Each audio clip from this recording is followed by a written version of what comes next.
하나님 아버지 감사합니다. 하나님의 크신 은혜로 우리가 예배당에 나와서 우리가 함께 예배합니다. 오늘 예배할 때 우리를 찾아와 주시고 만나 주시고 말씀하여 주옵소서. 저희들이 듣겠습니다. 주님의 말씀을 듣고 순종하겠습니다. 말씀대로 살아가겠습니다. 성령 하나님 말씀하여 주옵소서. 예수님의 이름으로 기도합니다. 아멘. 이 시간 오늘 우리에게 주신 주님의 말씀은 구약의 말씀 요엘서의 말씀입니다. 요엘서의 말씀 2장 21절로 32절까지의 말씀입니다. 구약 성경 1272쪽 요엘서 2장 21절로 32절. 자, 우리가 한 절씩 교독합니다. 땅이여 두려워하지 말고 기뻐하며 즐거워할지어다. 여호와께서 큰 일을 행하셨음이로다.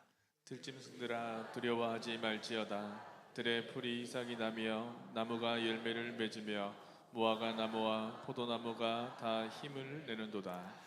시온의 자녀들아 너희는 너희 하나님 여호와로 말미암아 기뻐하며 즐거워할지어다. 그가 너희를 위하여 비를 내리시되 이른 비를 너희에게 적당하게 주시리니 이른 비와 늦은 비가 예전과 같을 것이라. 마당에는 밀이 가득하고 독에는 새 포도주와 기름이 넘치리로다. 내가 전에 너희에게 보낸 큰 군대 곧 메뚜기와 느치와 황충과 팥중이가 먹은 횟수대로 너희에게 갚아주리니 너희는 먹되 풍족히 먹고 너희에게 놀라운 일을 행하신 너희 하나님 여호와의 이름을 찬송할 것이라. 내 백성이 영원히 수치를 당하지 아니하리로다. 그런즉 내가 이스라엘 가운데에 있어 너희 하나님 여호와가 되고 다른 이가 없는 줄을 너희가 알 것이라. 내 백성이 영원히 수치를 당하지 아니하리로다.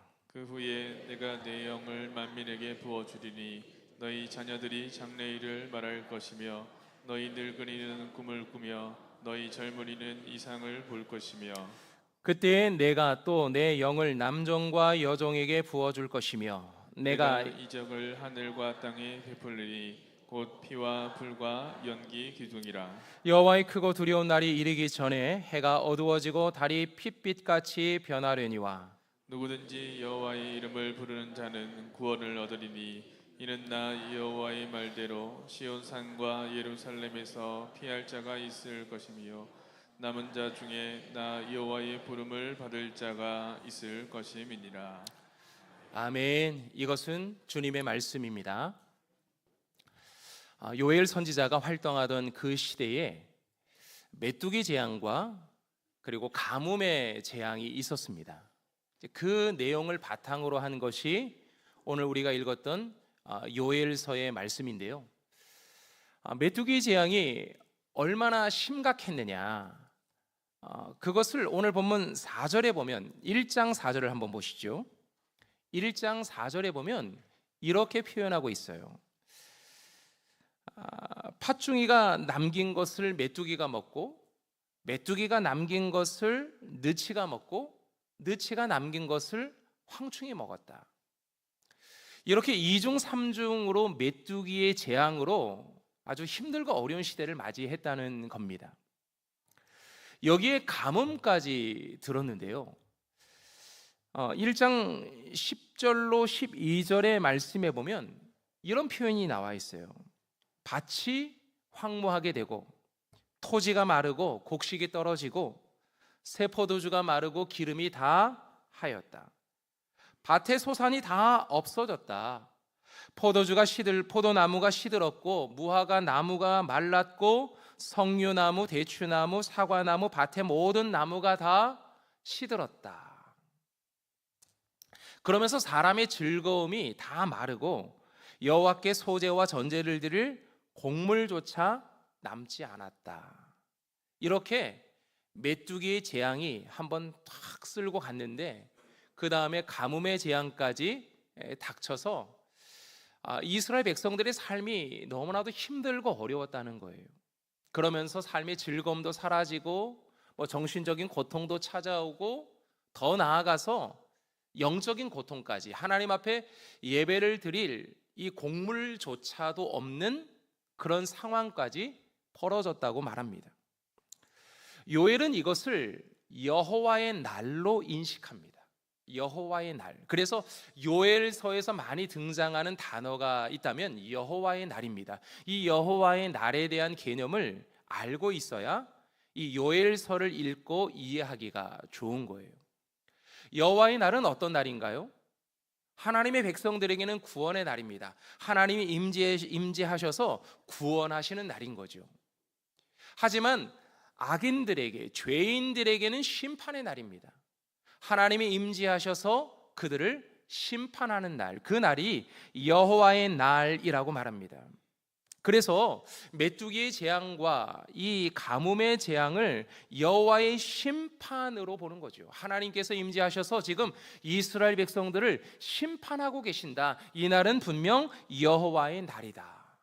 그렇게 이 요엘은 지금 자기가 살고 있는 이 상황들, 지금 이 시대를 그렇게 바라보고 해석하고 있는 거예요. 메뚜기 떼는 하나님의 심판을 상징하고 있어요. 그래서 우리가 출애굽의 과정 속에서 10가지 재앙이 있었잖아요. 그 10가지 재앙 중에 8번째가 메뚜기 재앙이었습니다. 그 메뚜기가 바로 왕과 그의 신하와 모든 백성들에게 메뚜기 재앙이 임했는데요. 어느 정도였느냐면 바로가 이렇게 고백합니다. 출애굽기 10장 16절 17절인데요. 얼마나 고통이 극심했으면 그가 이렇게 고백합니다. 내가 너희 하나님 여호와와 너희에게 죄를 지었으니 이 죽음 많은 내게서 떠나가게 해라. 지금 내가 아주 극심한 고통을 당하고 있으니 이 죽음 많은 내게서 떠나갔으면 좋겠다. 이렇게 말할 정도의 메뚜기 재앙이었어요. 요한계시록 9장의 말씀에 보면 하나님의 심판에 대한 내용 중에 나팔 재앙이 있거든요.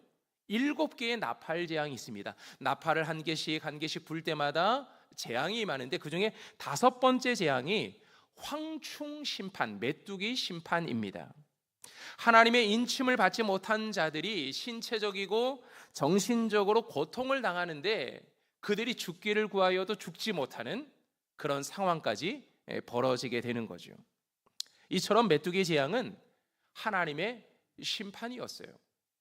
그래서 신명기 28장의 말씀에 보면 하나님의 축복, 하나님의 저주가 나오는데 이런 사람은 복을 받을 것이다, 이런 사람은 심판을 받을 것이다, 이렇게 내용이 신명기 28장에서 소개되고 있는데요.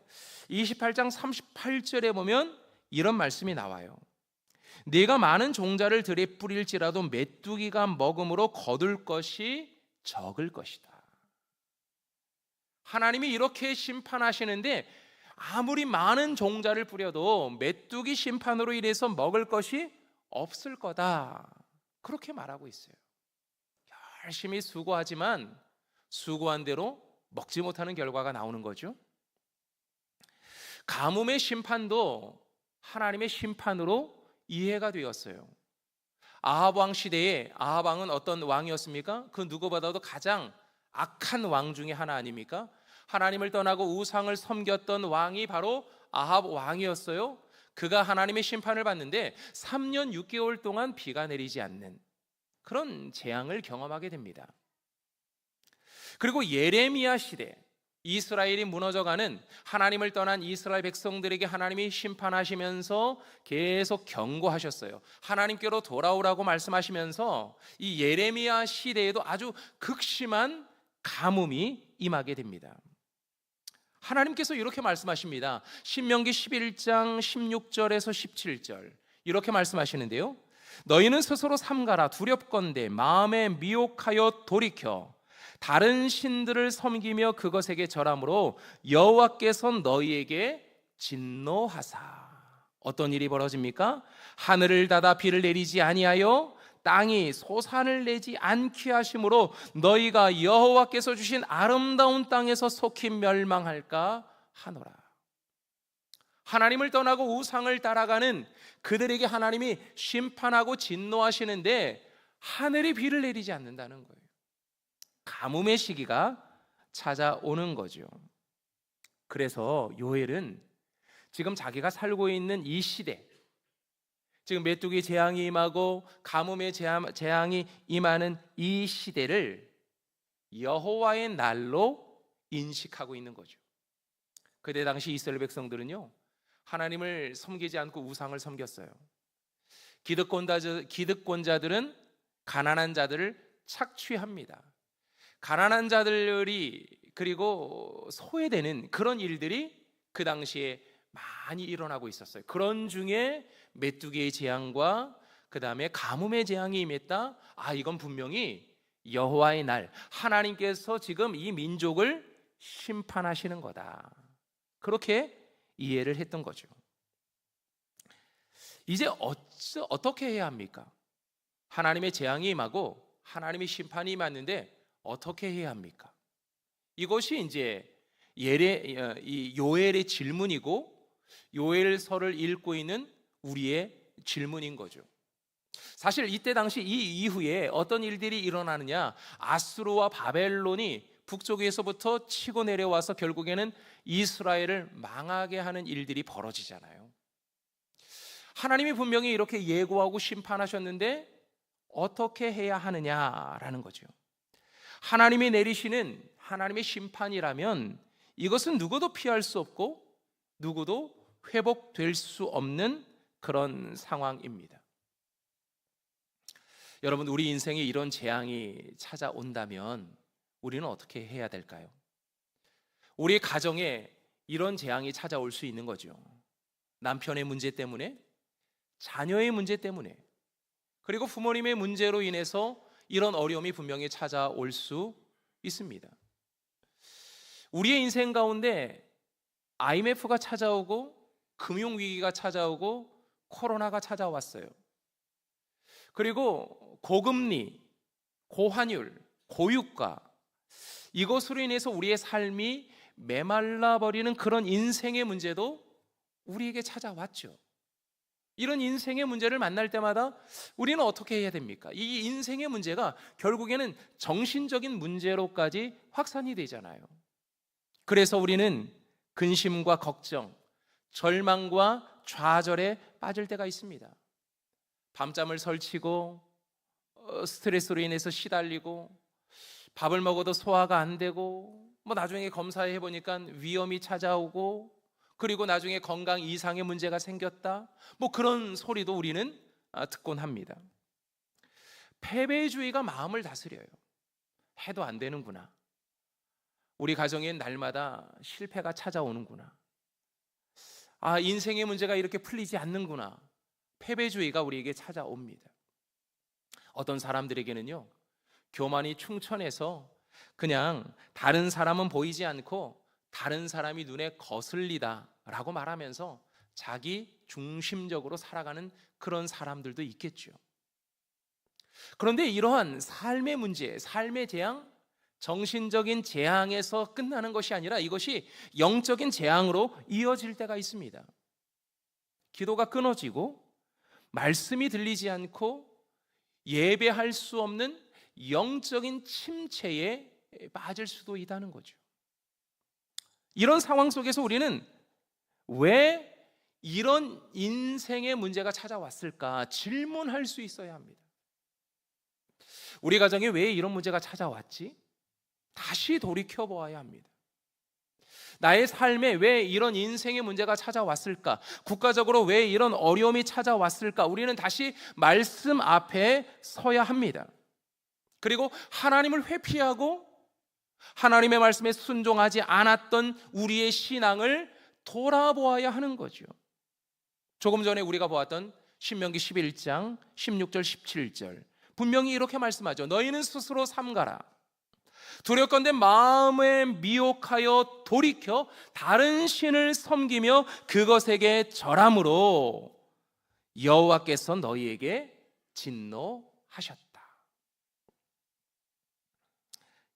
우리에게 찾아온 이 재앙은 하나님의 말씀을 듣지 않고 순종하지 않았기 때문에, 그리고 우상에 빠져 있어서 하나님의 심판을 받을 수밖에 없었다는 것을 요엘서는 보여주고 있는 거예요.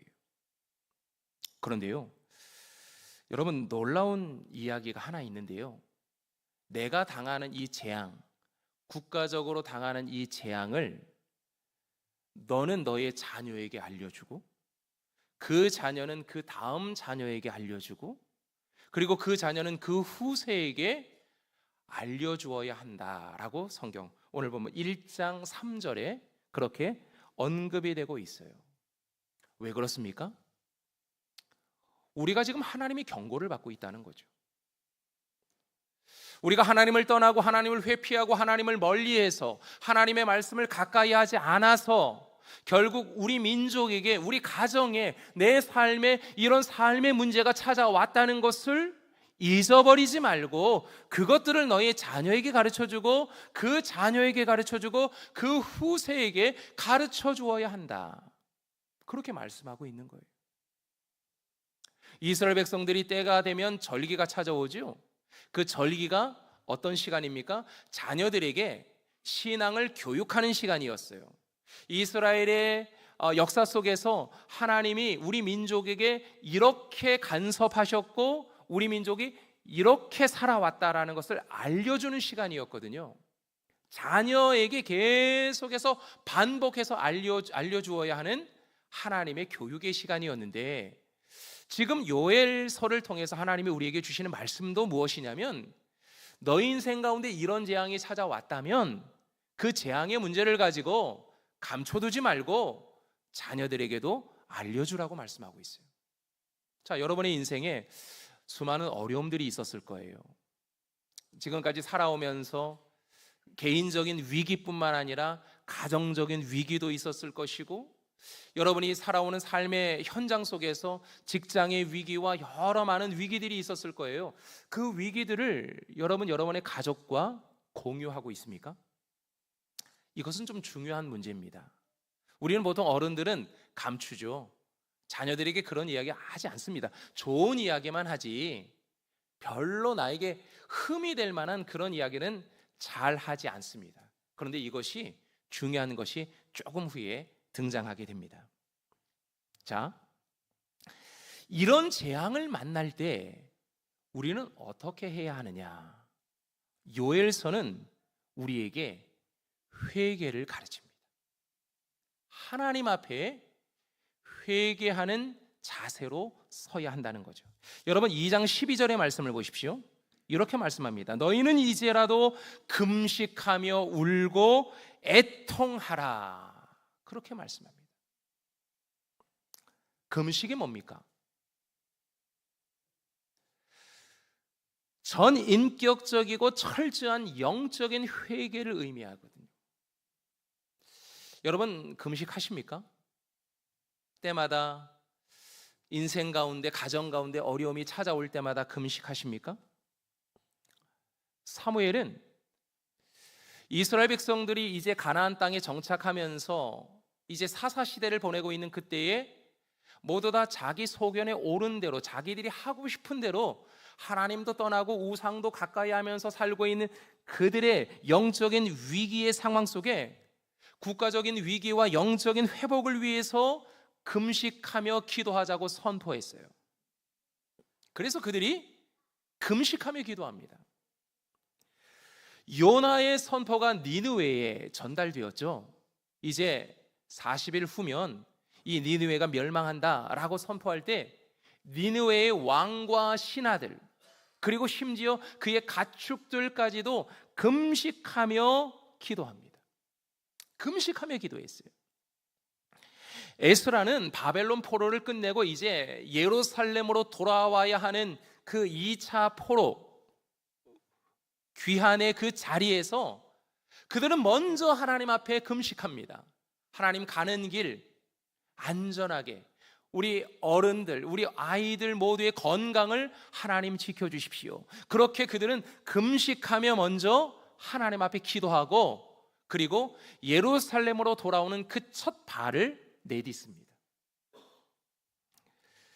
재앙을 만났을 때 그들은 사생결단하며 기도했다는 거죠.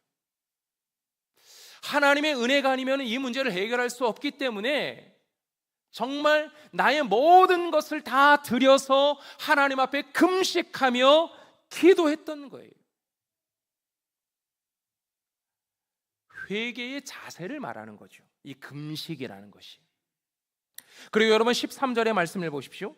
13절의 말씀에 보면 너희는 옷을 찢지 말고 마음을 찢어라, 그렇게 말씀합니다. 너희는 옷을 찢지 말고 마음을 찢어라. 성경에 보면 여러 많은 사람들이 회개의 자리로 들어갈 때 먼저 옷을 찢었거든요. 그리고 죄를 무릅쓰고 죄더미 위에 앉아서 기도하는 모습들이 많이 나오거든요. 그런데 그것이 어느 순간 형식적으로 되어버렸어요. 여러분, 오늘도 우리가 자기의 죄를 고백하는 시간이 예배 중에 있었습니다. 여러분, 어떤 마음으로 기도하셨습니까?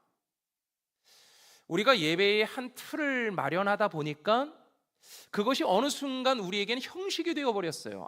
이 시간은 죄를 고백하는 시간이구나. 그래서 지난 한 주간 동안 내가 뭔 죄를 지었지? 내가 무슨 고백을 해야 하지? 형식적으로 이 시간을 보낼 때가 많아요. 이스라엘 백성들에게도요, 자신의 옷을 찢으면서 기도하는 것이 형식이 되어버렸어요. 그들을 향해서 하나님께서 뭐라고 말씀하시느냐? 너희는 옷을 찢지 말고 마음을 찢어라. 애통하는 마음을 가져라. 그리고 하나님께로 돌아서라. 그렇게 말씀하시는 거예요. 여러분, 우리가 옷을 갈아입는다고 깨끗해지는 것이 아닙니다. 내 몸에서 이상한 냄새가 나는데 그것을 씻어야 하는데 그냥 옷만 화려하고 깨끗한 옷을 입고 다닌다, 남들이 바라볼 때 야, 부럽다, 대단하다, 멋지다, 그런 옷을 입고 다닌다고 내가 깨끗하고 내가 그럴듯한 사람이 되는 것이 아니라는 거죠. 마음을 찢어야 된다. 마음 깊은 곳에서부터 애통하는 마음이 있어야 한다. 주님은 그렇게 말씀해 주시는 거예요. 그럴 때 주님이 우리를 회복시켜 주시는 거죠. 찬송가 458장에 이런 찬양이 하나 있습니다. 너희 마음에 슬픔이 가득할 때 주가 위로해 주시리라. 아침 해같이 빛나는 마음으로 너 십자가 지고 가라. 참 기쁜 마음으로 십자가 지고 가라. 내가 기쁘게 십자가 지고 가면 슬픈 마음이 위로받네. 십자가는 아무도 지고 싶어 하지 않는 도구죠. 십자가 지고 가라. 누가 이 십자가 지고 가겠습니까? 한번 손 들어보세요. 그러면 다들 옆 사람 눈치를 보겠죠. 그러면서 다마다 다 장로님들을 쳐다보지 않을까? 그런 생각이 드네요. 그러다가 목사님에게로 시선이 집중되겠죠. 이 정도 십자가는 목사님이 지고 가셔야죠. 아마도 그렇게 말할지도 몰라요. 하지만 우리가 마음을 찢고 우리의 십자가를 지고 나아갈 때 주님께서 위로해 주신다는 거죠. 회복의 은혜를 주신다는 거죠. 우리의 삶이 다시 일어날 수 있게 하나님께서 해주신다는 거예요. 자, 더 놀라운 이야기가 있는데요. 여러분, 1장 15절로 17절의 말씀을 한번 보세요. 사람들이 회개하러 나아가는데요, 어떤 회개가 일어나는지, 어떤 사람들이 회개하는지를 한번 보시길 바랍니다. 16절에 보면 장로님들이 회개하고 있네요. 그리고 17절에 보면 제사장들이 회개하고 있어요. 이 정도 보면 당연히 회개의 자리에 장로님들이 앞장서야 하고 제사장들이 앞장서야 할 것 같아요. 그렇죠. 어떤 어려움을 만날 때는 장로님들이 앞장서야 하고 제사장, 목사님들이 앞장서야 하는 게 맞는 거죠. 그런데 그 장로님들과 이 제사장들 그 사이에 누가 언급이 되고 있느냐면 어린이와 젖 먹는 자, 신랑과 신부가 포함되어져 있어요. 무슨 말일까요? 우리는 보통 예배드리는 자리에 어린이들은 제외시킵니다. 아이들은 놀아라. 엄마가 기도할 테니까 너희들은 공부해. 응? 너 수능을 위해서 엄마 아빠가 지금 금식하며 기도하고 있어. 걱정하지 마. 너는 공부만 해. 이렇게 얘기하죠. 인생의 문제, 정말 절박한 삶의 문제를 놓고 자녀가 어떤 문제를 만났어요? 그러면 엄마 아빠가 기도원 올라가서 기도하죠. 애들은 제외시켜요. 신랑 신부? 이때 당시에는요, 율법에도 신랑은 전쟁도 예외시켜줬어요. 전쟁에도 참여하지 못하겠습니다. 왜냐하면 가정이라는 것을 꾸렸기 때문에 이 가정 생활을 해야 돼서 일단 신랑은 제외를 시켰어요. 그런데 이 회개의 자리에 누구까지 포함됩니까? 신랑과 신부도 포함되고 있어요. 무슨 말일까요? 이스라엘의 국가적인 재앙은 나만의 문제가 아니라는 거죠. 이건 가정의 문제이고 우리 모든 식구들의 문제이기 때문입니다. 모두의 죄라는 거예요. 아까 우리가 1장 3절에서 너희가 당한 이 재앙의 문제를 너희 자녀에게, 그 자녀에게, 그의 후손들에게 계속해서 알려주어라, 그렇게 말씀하고 있죠. 왜 그렇습니까? 그들도 회개의 자리로 초청이 되어야 되기 때문에 그래요. 그들도 예배의 자리에 나와야 하기 때문입니다. 함께 예배해야 하기 때문인 거죠. 부모만, 어른들만 나와서 예배하는 것이 예배가 아닙니다. 예전에는요, 함께 아이들이 예배를 드리면 시끄럽다 그랬어요. 그래서 애들은 애들끼리 모여서 예배합시다. 어른들은 어른들끼리 예배합시다. 이렇게 되어져 버렸어요.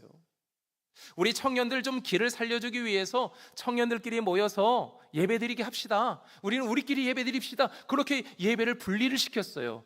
그랬더니 한국교회 문제가 예배에 격차가 생기기 시작한 거예요.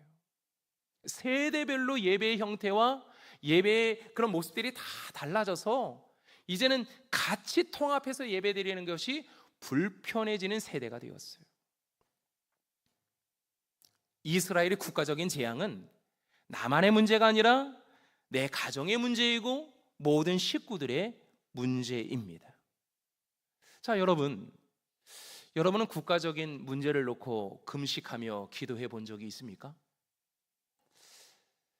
예전에는 구국 기도회, 산상구국 기도회, 3일간 금식하면서 모여서 나라와 민족을 위해서, 이 나라의 지도자들을 위해서, 이 나라의 지금 사회적인 어떤 문제들을 위해서 기도하는 사람들이 엄청 많이 있었어요.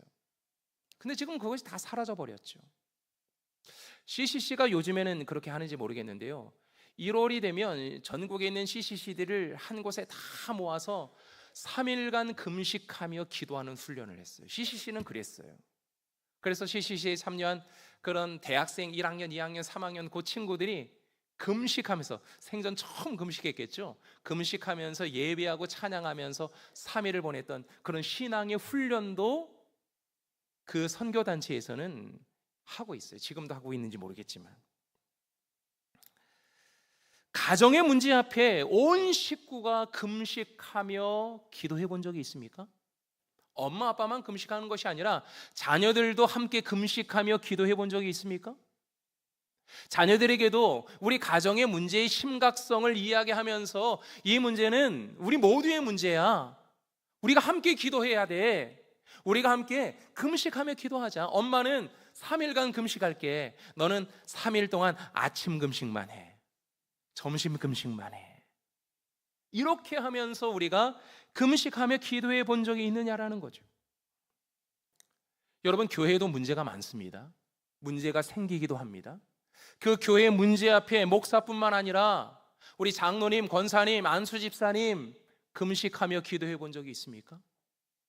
정말 심각성을 깨닫고 금식하며 기도하면서 발언하고 말을 하는 적이 있었냐는 거예요. 우리는 말하기 바빴어요. 기도하는 자리보다는 말을 더 좋아합니다. 비판하기를 더 좋아합니다. 그 문제를 이해하고 상대편의 입장에서 이해하고 먼저 그것들을 돌아보기보다는 먼저 내 생각을 앞세우면서 그것을 말할 때가 많아요. 금식하지 않고 기도하지 않고 앞장설 때가 있는 거죠. 장로님 되기를 원하시는 분들은 금식을 작정하신 분들이어야 합니다. 교회의 문제를 놓고, 교회의 어떤 중요한 방향성을 놓고, 하나님의 은혜와 하나님의 긍휼을 구하며 이 교회가 정말 세상의 빛과 소금 된 교회의 역할을 감당해내도록 금식을 작정하며 기도하는 분들이 되어야 합니다. 권사님, 안수 집사님, 마찬가지죠. 교회 안에서 중요한 직책을 맡으신 여러 많은 자리에서 중요한 직분을 맡으신 분들이 계시죠. 정말 그 마음으로 예배하며 기도해야 돼요. 우리 찬양대 다음 주는 금식하며 한번 찬양하는 건 어떨까요? 당이 떨어져서 안 됩니까? 찬양이 달라질 겁니다. 찬양하는 마음이 달라질 거예요. 내 마음 가운데 찾아오시는 하나님의 위로가 임할 거예요.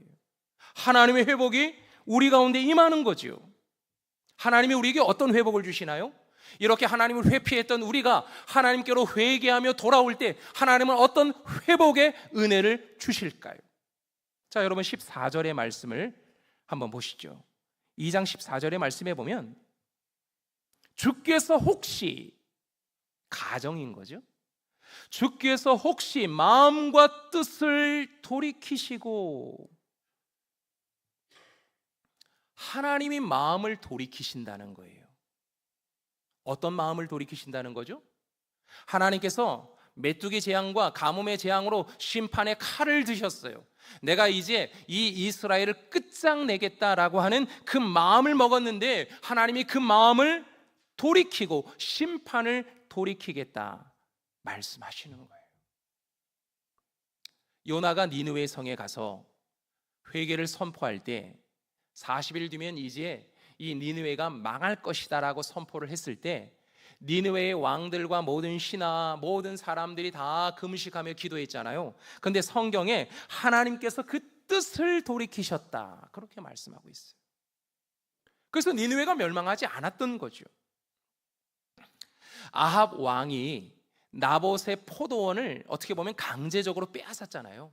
그죠? 나봇을 죽이면서까지 그 포도원을 빼앗았어요. 자기에게는 더 넓은 포도밭이 있는데도 불구하고 그게 길목 아주 좋은 곳에 있어서 그거 하나 갖고 싶어가지고 그 나봇을 죽이면서까지 그것을 빼앗았을 때 하나님의 심판이 예고되었었거든요. 그때 아합이 금식하며 기도합니다. 그때 하나님께서 그 뜻을 돌이키세요. 그래서 아합의 때가 아니라 그의 후손에게 재앙이 임하도록 하나님이 유보해 주십니다. 우리가 회개하고 돌이키면 하나님께서 그 뜻을, 그 마음을 돌이키신다는 거예요. 여러분, 우리 코앞에 우리 인생 가운데 재앙이 놓여져 있습니까? 그렇다면 회개하며 돌아와야 합니다. 그럴 때 하나님이 마음을 돌이키시는 거예요. 마음을 돌이키셔서 은혜와 긍휼을 베풀어 주시는 거예요. 어떤 은혜와 긍휼을 베풀어 주실까? 여러분 2장 18절의 말씀부터 쭉 한번 읽어보시길 바랍니다. 2장 18절부터 쭉 읽어보시면 하나님께서 어떤 은혜를 주시느냐? 농사가 잘 되게 하신대요. 농사가 풍족하게 하신대요. 기쁨과 즐거움이 회복되게 하신다는 거예요. 그전에는 비도 내리지 않고 그냥 메뚜기 재앙, 가뭄 재앙으로 인해서 모든 것이 다 말라버려서 하나님 앞에 드릴 것조차 없는 그런 상황이 되었는데 이제는 하나님이 이른 비와 늦은 비도 내려주시고 그래서 농작물이 잘 자라게 하셔서 모든 것들이 풍족하게 하나님이 해주신다. 기쁨과 즐거움이 회복되게 하신다. 그렇게 말씀해 주세요. 이렇게 삶이 회복되니까 그들의 인생 가운데 예배가 회복됩니다. 예배가 회복되니까 그들에게 하나님이 약속하신 성령이 임하게 되는 거예요. 하나님의 최고의 선물이 뭔지 아십니까? 물질적인 풍요, 자녀가 잘 되는 것, 사업이 잘 되는 것, 그것이 하나님이 주시는 선물이 아닙니다. 하나님이 주신 최고의 선물은 성령이라는 거죠. 오늘 성경은 거기까지 이야기하고 있어요. 여러분 28절, 29절 2장 28절, 29절을 같이 한번 읽어보겠습니다. 그 후에 내가 내 영을 만민에게 부어주리니 너희 자녀들이 장래일을 말할 것이며 너희 늙은이는 꿈을 꾸며 너희 젊은이는 이상을 볼 것이며 그때에 내가 또 내 영을 남종과 여종에게 부어줄 것이며. 곡식과 포도주가 풍성해지는 물질적인 복뿐만 아니라 하나님의 성령이 임하는 영적인 축복까지도 하나님께서 주시겠다 말씀해 주시는 겁니다. 여러분, 예배가 회복된 공동체에는 성령이 임합니다. 예배가 살아있는 공동체는요, 성령이 임합니다. 마가의 다락방에 120명의 예수님의 제자들이 성령이 오시기를 사모하면서 기다릴 때 그들에게 성령이 임했잖아요. 하나님의 성령이 가득 임했거든요. 하나님의 성령이 임하면 어떤 일들이 벌어집니까? 자녀들이 장래의 일을 말할 것이다. 장래의 일이라는 게 뭘까요? 그들의 미래에 대한 어떤 설계를 얘기하는 거겠죠. 요즘 우리 청년들은 미래에 대한 불안함이 있습니다. 어떤 학교를 들어가서 어떤 직장으로 내가 어떤 삶을 살아가야 하나, 내가 어떻게 결혼하며 살아가야 하나, 그것에 대한 불안감이 있는데요, 하나님의 성령으로 인해서 미래에 대한 불안이 사라진다는 거죠. 늙은이들은 꿈을 꿀 것이다. 이 꿈이라는 게 뭘까요? 우리는 보통 왕년에 화려했던 나의 역사를 이야기할 때가 많습니다. 왕년에 내가 교회를 어떻게 섬겼는데, 왕년에 내가 어떤 일을 했는데, 그것을 늘어놓고 말할 때가 참 많이 있어요. 하지만 이제는 하늘을 소망하며 가슴 뛰는 삶을 살게 될 것이다. 하나님 나라 천국을 바라보는 거지요. 주님과 함께 살아가는 삶을 바라보는 거예요. 그러니 가슴 뛰는 삶을 살아가는 거예요. 여러분, 하나님 나라 천국을 바라볼 때마다 여러분의 가슴이 뜁니까?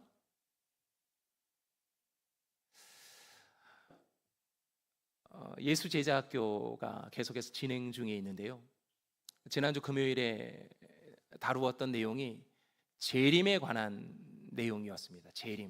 재림을 우리가 어떻게 바라볼 것인가, 재림이 우리의 신앙에서 어떤 영향을 주는가에 대한 내용이었어요. 그래서 제가 질문을 했죠. 만약에 1분 뒤에, 만약에 1시간 뒤에 예수의 재림이 임하면 어떤 반응을 보이시겠습니까? 라고 질문을 했어요. 여러분에게도 동일한 질문을 합니다. 여러분, 이제 예배 끝나고 문 열고 나가면 예수의 재림이 임합니다. 그리고 오늘이 지나가면 예수의 재림이 임합니다. 그럼 여러분의 마음 가운데 어떤 마음이 드시겠습니까? 할렐루야, 할렐루야, 찬양하세, 뭐 이런 찬양 부르면서 주님의 재림을 맞이하겠습니까? 목사님, 주식은 어떻게 하죠? 그동안 엄청 많이 투자했는데, 땅 엄청 많이 사다, 이 땅 다 어떻게 하죠? 이 땅 엄청 많이 사다 놨는데, 냉장고 안에 오늘 먹으려고 엄청 맛있는 거 사다 놨는데, 이 냉장고 이거 어떻게 하죠? 혹시 여러분 이런 반응을 보이시겠습니까? 주님의 재림을 바라볼 때, 하나님 나라를 바라볼 때 가슴 뛰는 삶을 살아간다는 거예요. 죄 많은 이 세상은 내 집안이네, 내 모든 보화는 저 하늘에 있네, 저 천국 문을 열고 나를 부르네. 나는 이 세상에 정들 수 없도다. 여러분, 이 찬양 부르면서 주님 바라보며 살아가시겠습니까? 하나님의 성령이 임한 사람에게 이와 같은 성령의 능력이 나타난다는 거죠. 저와 여러분에게 이런 영적인 회복이 일어나기를 소망합니다. 그리고 젊은이들은 이상을 볼 것이다. 하나님의 비전을 갖게 된다는 거죠. 영적인 안목으로 세상을 바라볼 수 있다는 거예요. 우리는 세상적인 안목으로 세상을 바라봅니다. 세상의 가치관으로 사람을 바라봅니다. 그래서 이 정도 레벨이면 괜찮은 레벨이야. 나와 결혼해도 될 것 같아. 나와 함께 살아도 될 것 같아. 같이 일해도 좋을 것 같아. 우리는 이렇게 판단하는데, 하나님의 성령이 임한 사람에게는 하나님의 안목이 있는 거예요. 영적인 안목이 있는 거지요. 바라보는 시선과 기준이 달라집니다. 사람을 선택하는 기준이 달라지게 되는 거죠. 하나님의 성령이 임한 사람에게 일어나는 회복입니다. 오늘 예배하는 여러분 모두에게 하나님의 성령이 가득 임하시기를 소망합니다. 하나님이 우리에게 주시는 회복이라는 거예요. 자, 요엘서의 말씀을 정리합니다. 요엘은 지금 이스라엘이 당하고 있는 이 메뚜기 재앙과 가뭄의 재앙을 여호와의 날로 보았어요. 왜 그렇습니까? 하나님을 회피했기 때문인 거죠. 하나님을 거절하고 거부하고 우상을 따라갔기 때문이에요. 그들을 향해서 요엘은 강조합니다. 회개하라. 회피가 아니라 회개하며 주님께로 돌아와라. 그러면 하나님께서 회복의 은혜를 주신다는 거예요. 이 은혜가 저와 여러분 우리 모두에게 있기를 소망합니다. 이 시간 우리 함께 찬송하겠습니다. 찬송가 273장입니다. 나 주를 멀리 떠났다 이제 옵니다. 나 죄의 길에 시달려 주여 옵니다. 나 이제 왔으니 내 집을 찾아왔으니 주여 나를 받으사 나를 맞아 주소서.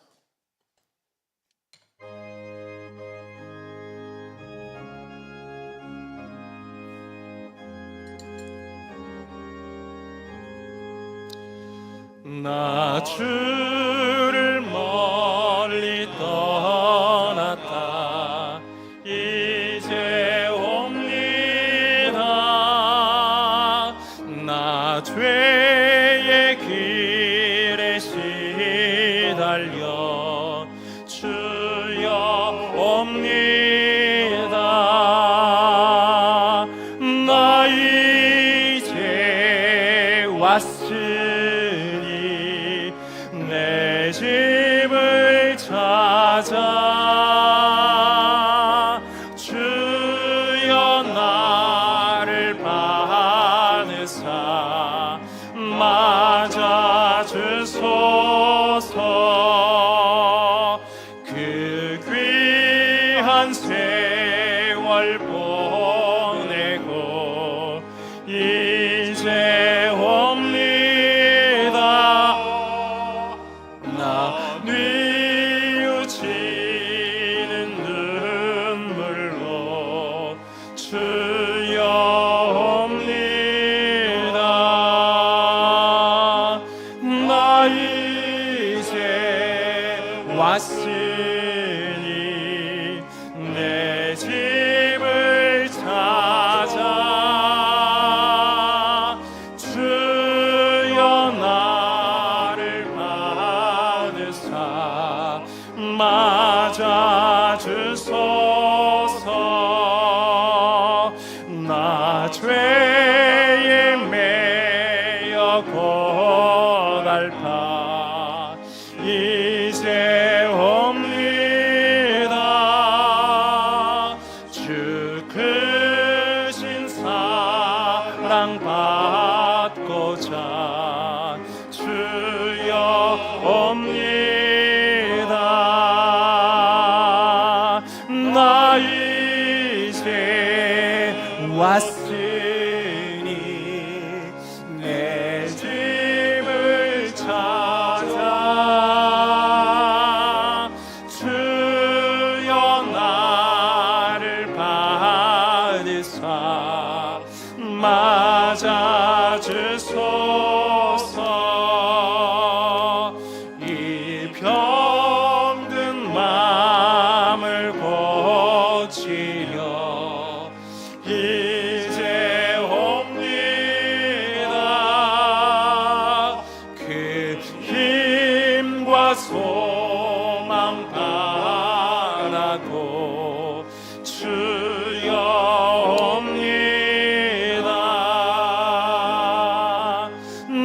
이제 왔으니 내 집을 찾아 주여 나를 받으사 맞아 주소서. 나 바랄 것이 무언가 우리 주 예수 날 위해 죽임 당하시 믿고 옵니다. 나 이제 왔으니 내 집을 찾아 주여 나를 받으사 맞아